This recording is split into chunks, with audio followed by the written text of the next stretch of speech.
Hi, everyone. Welcome back to Light in the Rain podcast. So we are your hosts, Dominique. And Brady. Our podcast allows us to have real, raw, honest, open conversations about being grieving parents, loss, our faith, and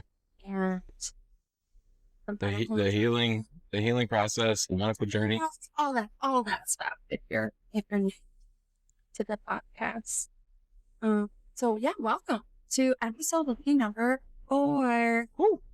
Last week we told you guys to tune into this week because it was going to be a big one, and I'm excited to share the reintroduction, well, at least for me, to faith, and honestly, just a whole new journey of faith. Yeah, like one of the biggest questions that, that we've always gotten is just how did you lean into faith? Like, you guys ran to God during this journey.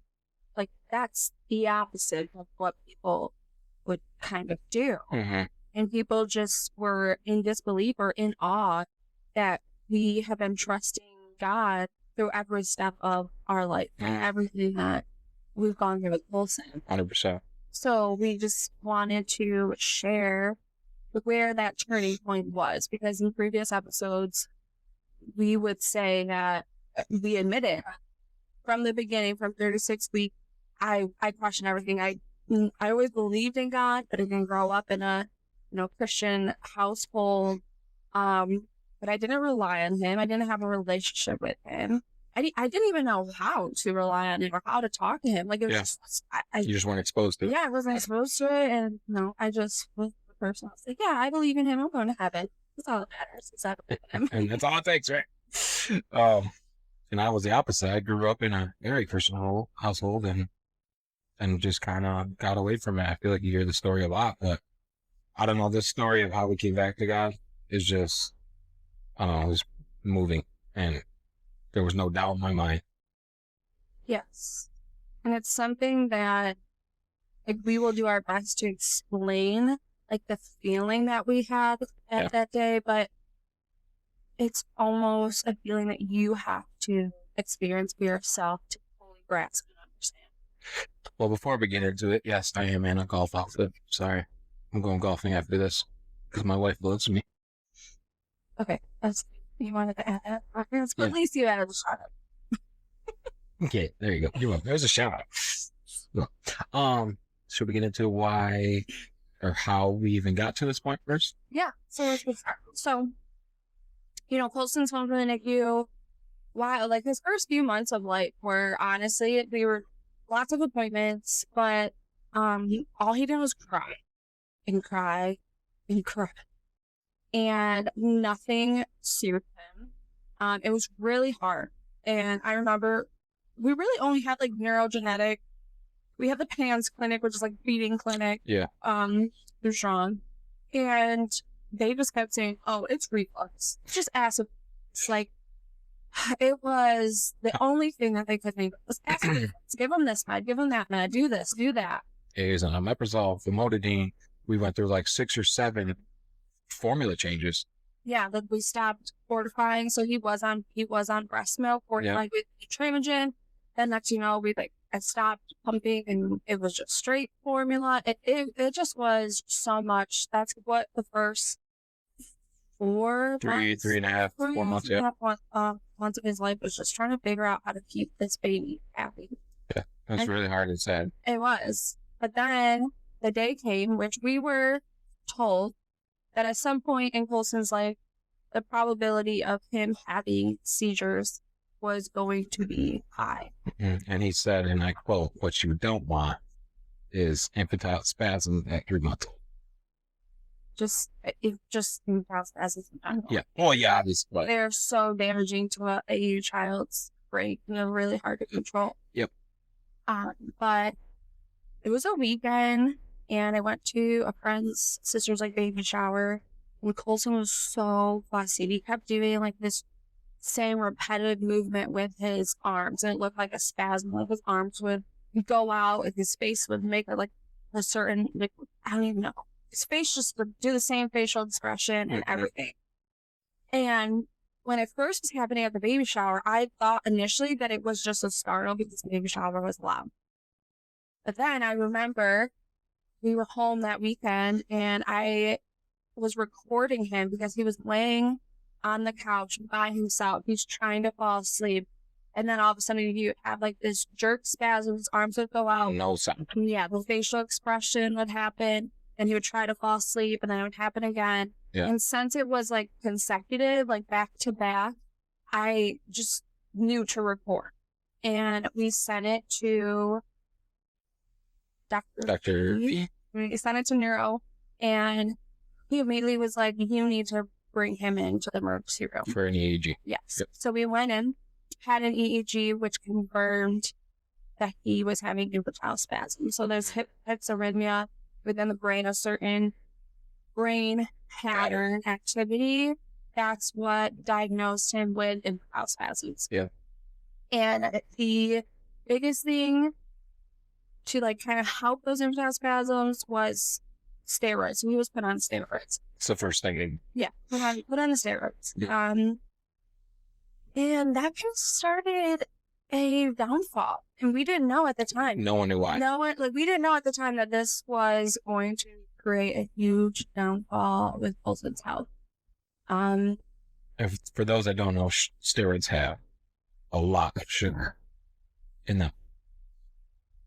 Just because the liquid from obviously typical kids, they're gonna want, if they're taking it by mouth, it would be for the taste to be obviously be better. So yeah, and so he got put on it, and it was like follow up a neuro in 2 weeks. Right. But we didn't make it 2 weeks. We did not make it 2 weeks. We were coming home from Batavia, had to pull over in Oakfield because Colson was having some weird episode. We thought it was respiratory. He's very wheezy. It wasn't even wheezy. Like, he just kept doing that same. No, I know, but it sounded wheezy, but it was. Yeah. He was doing the same facial expressions. Facial thing. Like, it was weird. Like, he's almost like stuck in like a trance. Like, he just gazed, glossy. Yeah. Same. And we had no idea. Like, this was something new. So we called 911. He gets to, thankfully, Mercy. The Mercy ambulance, they came. Yeah. They knew right away that like something's going on with this child. They gave him a shot of Versed in the ambulance, and that kind of snapped him out. Our poor friend. He came and he had no idea it was going to be us. Yeah. I still remember seeing his face. Yeah, that was hard. There was a lot of going on. So many people. There was an undercover that came. There was volunteers. The fire truck. Yeah. It was a lot. But long story short, the shot of Versed that like stopped the seizure activity that we assumed Colson was having. It worked. We got to the ED, and to know that abnormal movement is a seizure, you have to catch it on EEG. To definitively say yes, this is a seizure. Yeah. Well, by the time we got there, Colson was fine, and he just was recently diagnosed with infantile spasms. He was on the steroid. They did nothing. They said, well, keep an eye on him, follow up with neuro in a couple weeks, like you have said. So, yeah, we took him home. Now it's Christmas Eve. Yep. And we're in Albion at a family Christmas party. We leave because we knew he was starting to get cranky and tired and hungry. So we leave from Albion to Medina, about 15 minutes, you would say? Yeah.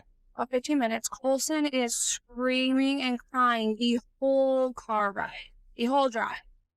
When we get home to Medina, we get in the house, he looks terrible. He looks like he is in like another one of these seizure episodes. Yeah. So it's completely pale.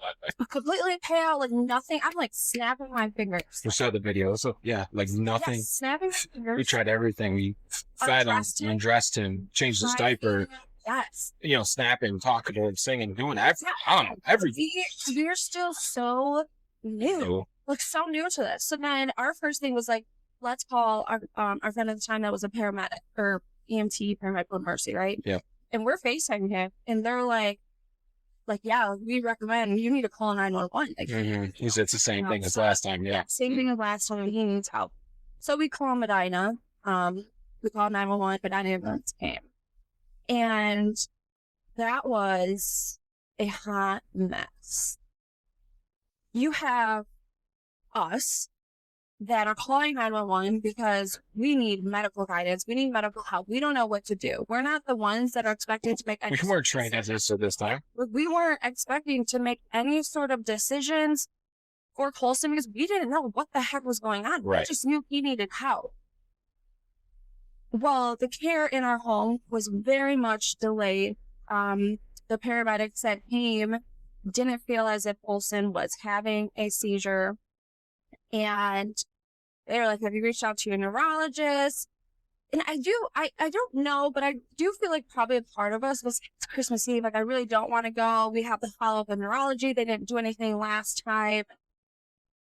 There was a lot. But I remember we said, this just happened. They gave him a shot of Versed. This was the dose. Yeah, we had the exact. Like, we're like, this helped him. Can you give him this? Yep. And we were told, no, we have our own protocols Mm-hmm.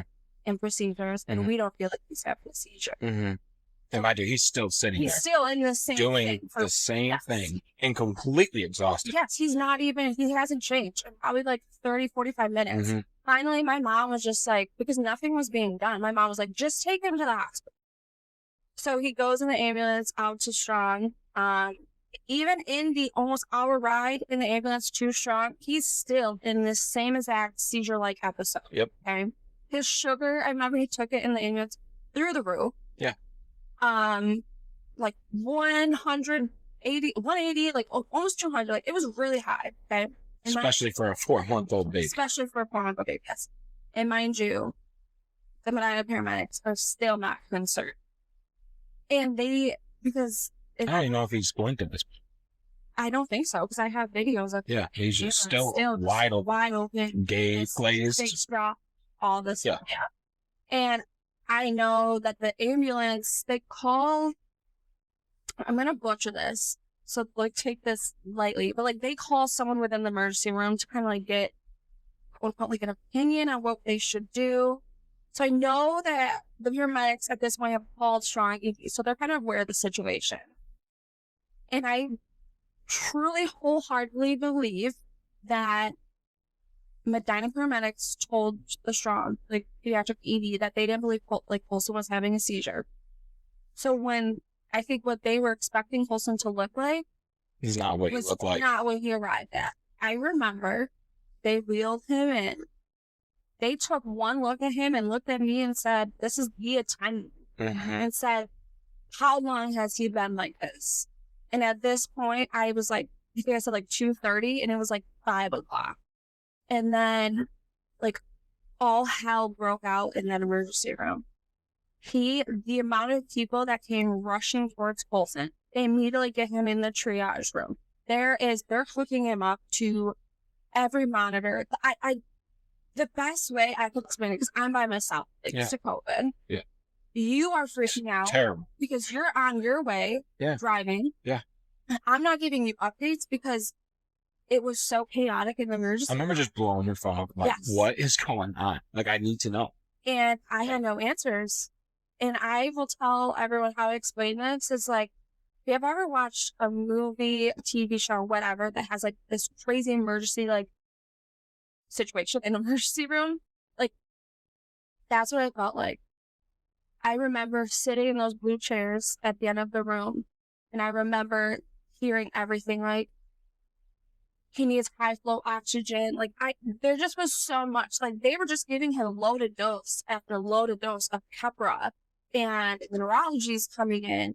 They're talking about, like, organ failure. They're trying to get blood. Like, it just was insane. Like, Respiratory failure, organ failure. Yep. I felt like I was in a movie. I just sat there and, like, I felt like time was moving so slow. I could just visualize. Just felt like everyone was just like fastly, but like slowly just moving all around me. And like my world, like it's almost like out of box or out of body. Yeah, it's out of body. Yeah, it just sat.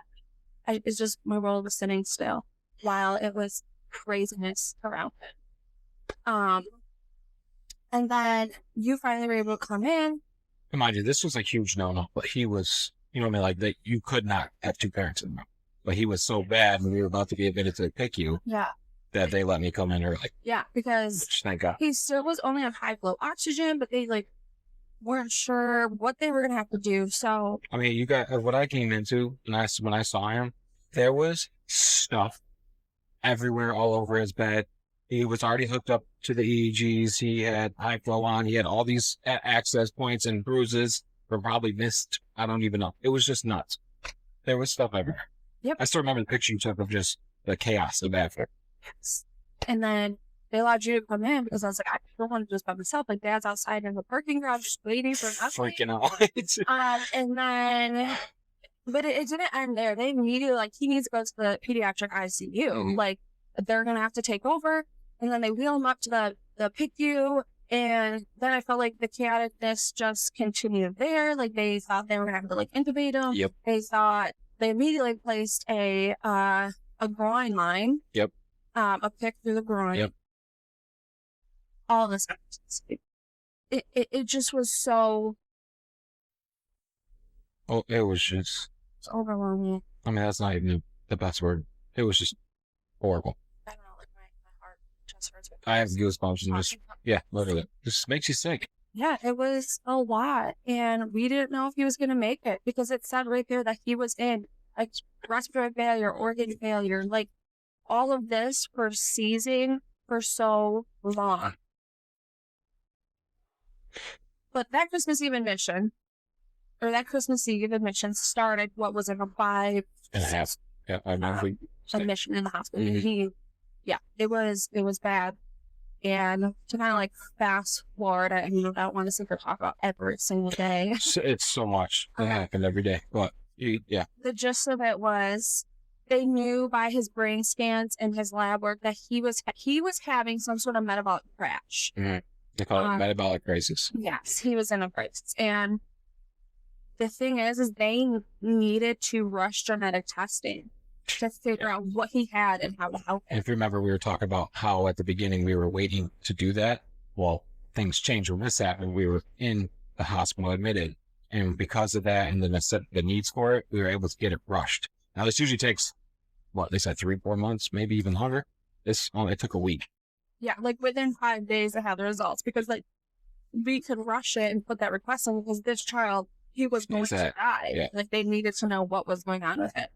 So then that's how we found out that Colson has TBK1, thymine deficient liver disease. It's a metabolic disease, mitochondrial disease that his body cannot process carbs and sugars. And he needed to go on like keto diet. That was a lot. I was going to say, that's just summing it up. That is summing it up because we were on keto, off keto. He was on so many medications because they were like, I don't know what he has, but we're just going to give him these medications and hope that this helps while we figure out what he has. So back on the carbs and sugar thing, right? The first 4 months of his life, that's all he was getting. To calm him down, we used glycerin, dip binkies, and, the steroids were nothing but sugar. And it was so much, and obviously steroids are very, very strong, that's why he was continuously having seizures because his glucose was so high. Yeah. Because his body could not process it. It just was too much for his body. Yeah. But I remember we kind of kept his, Colson's Fight, his Facebook page up to date as much as we could. It was hard to give an update because we could only relay what we understood from the doctors, but there still was so much that we didn't understand. And still so much that was like in the unknown. And they didn't understand. Yeah, that they didn't know. So it was kind of hard to track along for the 5.5 weeks. But he eventually graduated from the PICU and got to go to Ayton North. And we knew Colson was in bad shape. You could just tell. He didn't open his eyes. You could just tell that this kid was not healthy. It was not good. Hanging on. He was hanging on. And then they had the chaplain come in and palliative team or supportive team. Supportive care. Yeah. And they don't have to say, I feel like, doctors do have to tread lightly around things. Yeah.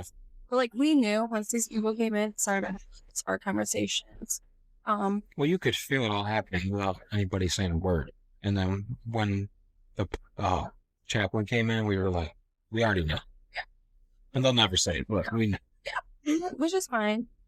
But then he wasn't improving. He was having so many subclinical seizures. So seizures. And mind you, he's off the keto diet because we started it, and the research said to kick back off that keto, that it could actually harm him.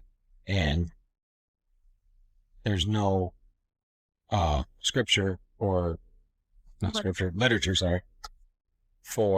TPK1 thiamine deficient liver disease. Like there was like a little bit. There's like only like a small handful of known cases. 3 known cases. Yeah, that Colson's doctor had to had access to. Dig to find. Yeah. But I will say, he wasn't really improving, kind of just in limbo. And then his doctor came and said, look, like, we're going to have to wean him off the prednisone. I still remember him just sitting in that chair and just putting his head down. You know, trying to play this really hurts me, but I'm also his doctor role, which I can't imagine how difficult that is to do. I just still remember just him having this conversation with us, and it was almost like he couldn't do it, Because he told us, he was like, if we're going to give this like another 24, 48 hours, and if nothing improves, we need to put him in a medically induced coma. Like, the damage being done to his brain it's just way too much that we need to put him in this coma to let his brain relax. And while we're doing research to figure out a more permanent fix for Colson, but the risk of doing a medically induced coma is that Colson's body is too far gone, that if we too weak to try to get back out of that. Right. Come out of the we're like, okay, let's try to coma his body. And mind you, at this point, he doesn't open his eyes at all. He doesn't have any movement really. And all his seizures are subclinical, which is just seizures on the brain that you can't physically see. Yeah. So I think my parents were there for that. We kind of allowed some family to come up because we knew things were really bad after what, I don't even know, 3-4 weeks of things just really not improving. Yeah. And I don't know if my parents were there for the conversation, but they at least were there after the conversation, because I went and did a Facebook Live on Colson's fight saying this is the update. And I remember just crying, saying we're going to have to put him in a medically induced coma. But the probability of him coming out of it is slim to none. Yeah. They weren't confident that Colson was going to benefit from the coma. They knew he would benefit from the coma, but wouldn't improve enough to come out of the coma. So then, we gave the update, and we're like, okay, well, we'll wait to see what the next couple of days. And then next day, we had 24 hours. Well, yeah. So it was just the next day. Yeah, it was the day before. And then my sister and my brother came up to see Colson. Yeah, because we started telling everybody we want to come see him. Now's the time. Yeah, because he was on 8 North. The PICU was even stricter. So yeah, my brother and my sister came up, and then it's next thing you know, they were just coming in and they're like, all right, he needs to go down to the PICU right now. We actually need to I got a hold of Dr. Jamie Fraser out at Children's National to see he needs to go on the keto diet. Typically the keto diet is a patient is weaned onto the keto diet. It takes 3 days because your body has to adjust to that type of nutrition and everything. And they're we don't have time for that. He's going down to the PICU. They're going to insert via lipids. Yep, through the IV. Through the IV. Which is the keto IV form of keto. Yeah, and they're he's going to need lab work every hour. And mind you, we had zero clue any of this was happening. No, we're just sitting there, literally stormed it. It was I was just okay. We had no time to react. Mm-hmm. And then we had more family coming. on the way. Yeah, they were supposed to come. hmm So then we're like, well, yeah, you're right. So we're like, well, we have more family. Yeah, my parents were supposed to come and my brother. Yeah. And I'm like, they were coming because the 8 North was going to allow it, but if we're going to the PICU, no, there's only one parent allowed in the PICU. And I remember packing up 8 North, and I remember I was in the bathroom packing up our stuff, and I remember crying and looking at my brother and my sister and just saying, like, if this doesn't work, Colson will not make it, like, into the weekend or through the weekend. Like, we knew. Their faces were just in awe. I know. Like, I just remember crying. I'm like, this is either going to save Colson or it's not going to work. Or it's going to harm him. They said that. They said this could work or this could completely harm him because of the weaning and the full force that we're going to do. But, and there was 2 ways. So you want to put your body in ketosis, but then putting him in ketosis could make him acidotic in the wrong way. And that's what would have killed him because we wouldn't have been able to pull him out of that metabolic crisis. Because he was in lactic acidosis and doing too much keto, put him in ketoacidosis. Yeah. Yep. So he went to the PICU, and I don't know really when we had this conversation, but we both just knew we wanted to get Colson baptized. Yeah. I don't even know how it started, but we just, another thing that we just like, it felt right. Yeah. It's the only thing that felt right. Because we're at, what else are you going to do? You have nothing left to get. And I knew that deep down I still believe in God. And like, we're talking about death here. So I think it was just kind of one of those things like, before he goes, he deserves this. Yeah. We haven't done it. I don't even remember. I just think about saying, like, I think her name was Rachel, the chaplain there. I was like, please, like, whoever, we need someone to, we want him, like, emergency baptism before we start the keto. Yep. So. And this was in the PICU, right? This was in the PICU. So it was like rush. Yeah. Like we got down there, my parents came in, chaplain came in, all within like 30 minutes of going down there. Yeah. And kind of slowed down. Yeah. So. It's a lot. I don't remember the conversation that we had, but what I can say is we both agreed that we wanted Colson baptized. And we both agreed that it was in God's hands. We said those words specifically. Yeah, that it's in God's hands, and that we will accept. If God saves Colson, we will be grateful. If God takes Colson, we will understand. We will be grateful. And we will be great, yeah. That he's no longer suffering. There was just, you can't explain that kind of peace. Yes, that's what it was. And peace we haven't felt in 4 months. And we said, we were in agreement that no matter what happened to Colson, we would never blame the doctors. We will never question the doctors. We felt that they did everything that they could do. I say that like truly everything in my heart. Like, I mean that. Like a different kind of respect to Dr. B for what he did in these 4 weeks. To help Colson. Yeah. And since we were in the PICU, we got to stay, we had a room at the Ronald McDonald in the hospital. So they have a small section of Ronald McDonald House over in Strong, like the adult side of the hospital. So we had a room there because in the PICU, only one parent could stay overnight. That's right. So I stayed with Colson that night. And I remember asking, like, the team when they were in placing the arterial line, I remember saying, like, so who's going to let me know if this goes sideways, if this doesn't work the way we want it to work? And I remember they all just kind of looked at each other like, probably like a little bit like, oh boy, who's going to answer that question? Or is this one serious? Like, that's the questions he's asking right now. But they just were like, we'll keep you updated. Like, Short answer. Yeah, short answer. We'll keep you updated. But I was nervous because, I was alone with it. And if something was to happen, like, I don't even think you really slept much. Because no.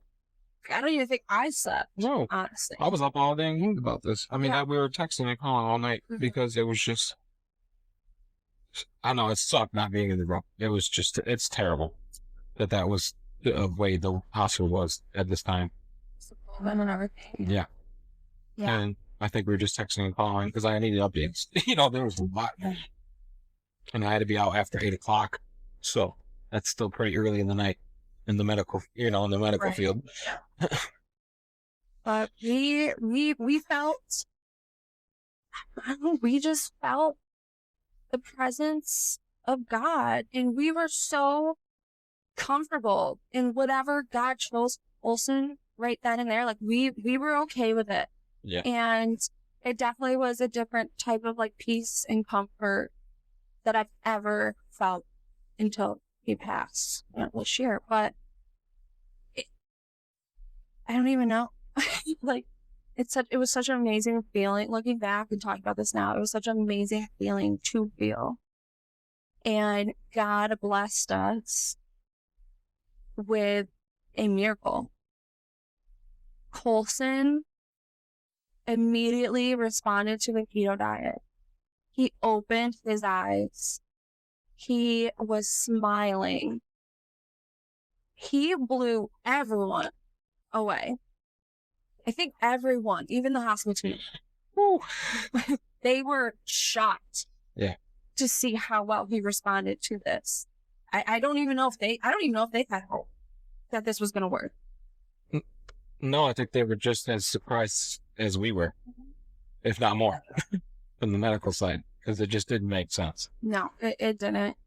And I know once we talked to like Dr. Frazier, I remember telling her like within a couple of days, like, I don't know, 48, 72 hours, like he was the happiest baby. We got to see him smile for the first time. All he ever did was cry his whole life.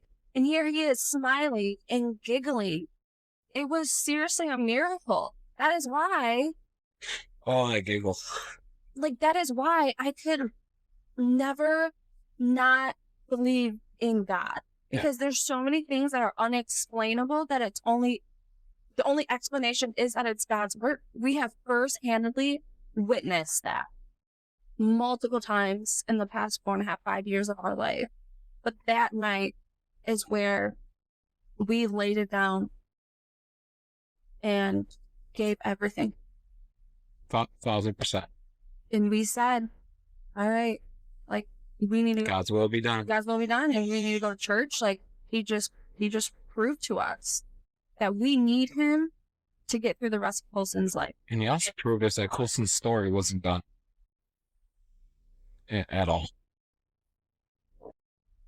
It's just like breathtaking. And before we laid it down to God, it felt like his story was done. And I think it did feel like his story was done. Well, but I wish we could explain that feeling better. Of just, there's no denying it. That was 1,000% the trust, because of the trust we had in God, that either way, we have no anger in the situation, and we are comfortable with the situation. It's your way, and that's the only way. And maybe that's just what he did want it. I don't know.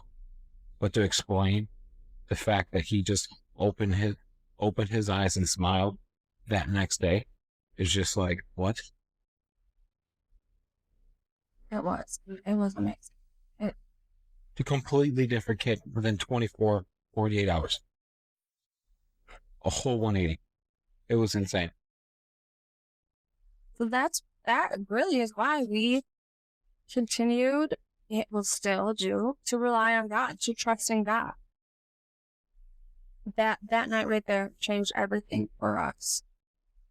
And I'm so glad that we always continue to rely on him and trust in God, that he and Colson, it's God's story, but Colson's story as well. Like they are the writers of this story, that no matter how much we stress, no matter how much we worry, like, we don't have to say. Like, we're here, like, reading it line by line, like, as it's written. That's what his life. Literally.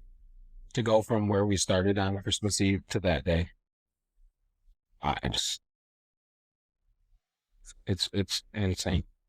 I feel bad now. We're almost like at a loss of words. We're doing a podcast. I'm like, I don't even know what to say, because it just was a true turning point. And I remember just being so happy. You know what I mean? Just so happy. yeah, I don't even think we stayed in the picnic long. Like we went right back up to I mean, yeah, I think maybe that day, but other than that, after that day, we went back up to North. probably, yeah.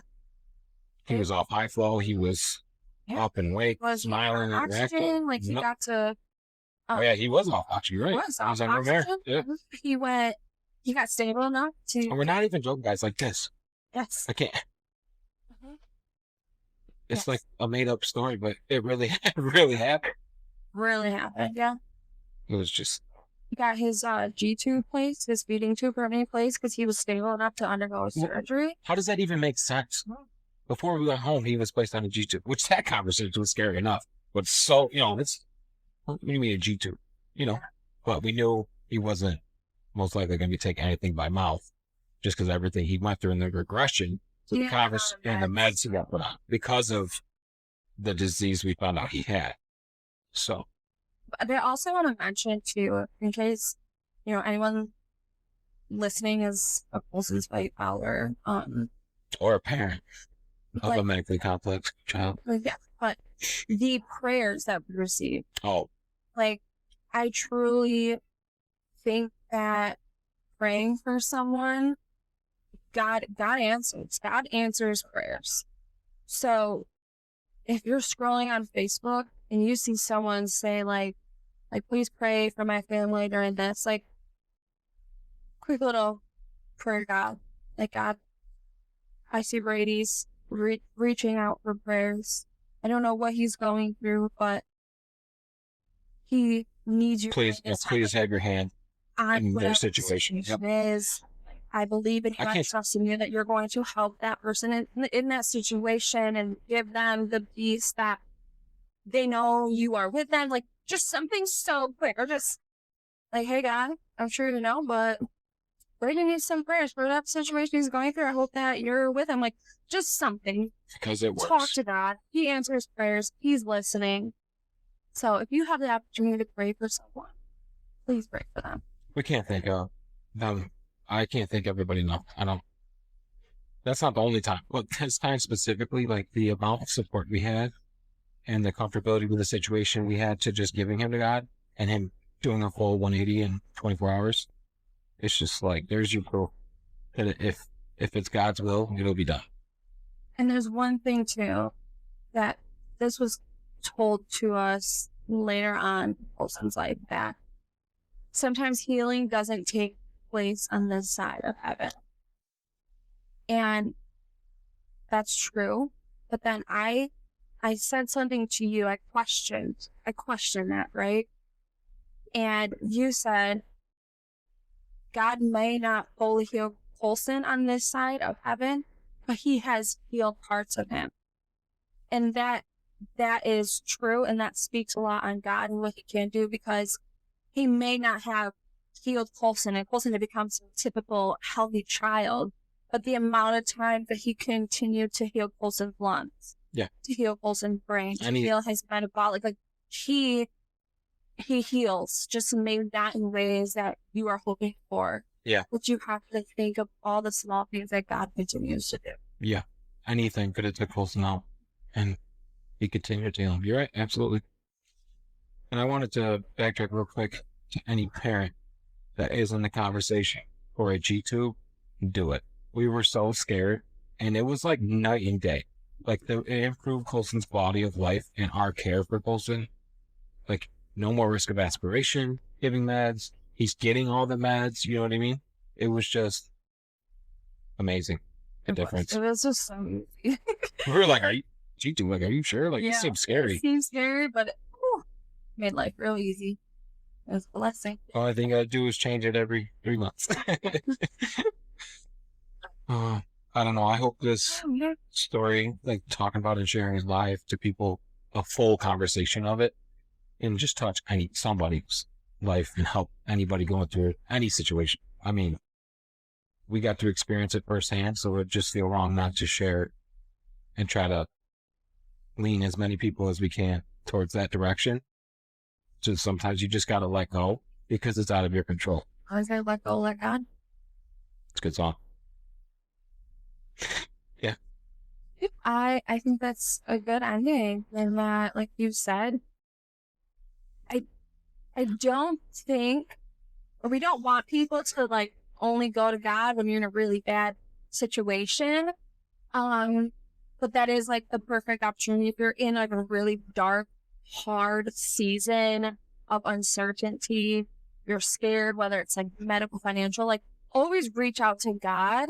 But like you also don't need to go through something or To be go, yes, to be in something to like go to God. have that relationship with him. Yeah, have the relationship now because you never know what your future's gonna look like. He's waiting for you, you know? And when you feel like there's no way out, there is. And he is. He is. I'll say through him. He is. Crap. He is the light. We're saying it's like it's so easy. It's not. But you have to do the work to build that relationship because there is no denying that he is real. There's no other way to explain that, especially that situation. Any doctor could not explain what just happened. And when they always tell us, Coulson writes his own story. Well, God's writing Coulson's story, you know, and it shows through both.